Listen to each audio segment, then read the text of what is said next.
we really tried to make it pretty tight and concise, and it honestly felt long at first. I think what we did is we went through with a fine-tooth comb and really asked at every step, are we explaining value here, or are we just explaining this button is blue? And we tried to really focus on only the parts that were adding value for the customer and something that we could explain with value. So that was really important. So we started the process by taking a look at how our team was giving demos for a real life demo, I would say, and kind of replicating that and then trimming it down. We had a team review the demo too to make sure, again, that it was pretty tight. So I built the initial demo. Seth took a look at it and gave some recommendations on where we might be able to trim. And we also had folks from our sales team take a look too, to see, is this going to really resonate with the conversations that they were having and align with what they've been hearing from customers directly? So I think we were able to land in a pretty good spot that way. We went back and forth a little bit on where to place forms in our demos, where to gate, where not to gate.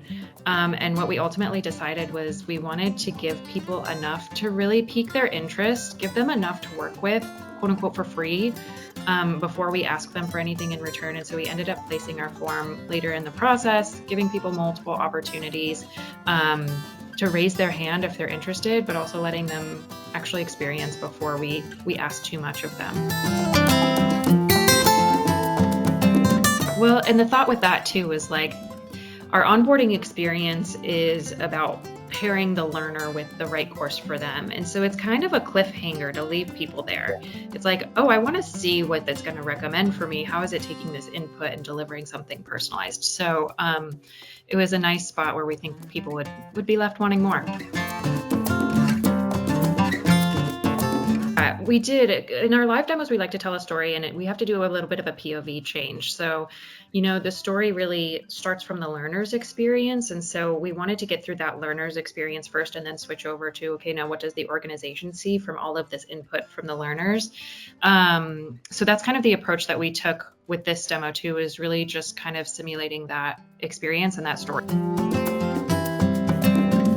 I think one thing is just what we talked about earlier, when thinking about whether or not to include something in the demo, ask yourself at each step, is there a so what? Are we adding value? If you're not, be ruthless, cut it. I think I would, shorter is always better, I would say. Keep it concise, really challenge yourself on that. Look for cliffhangers like we talked about as well. So figure out where in your demo are folks going to want to see what happens next, and see if you can really optimize for engagement at that point and potential form fills. I also think it was helpful that we involved sales in the process and got their feedback, because it not only helped us improve our demo, but really got buy-in, and it was something that they are looking forward to sending out and using and leveraging too, so we can just get more reach from the effort we put in.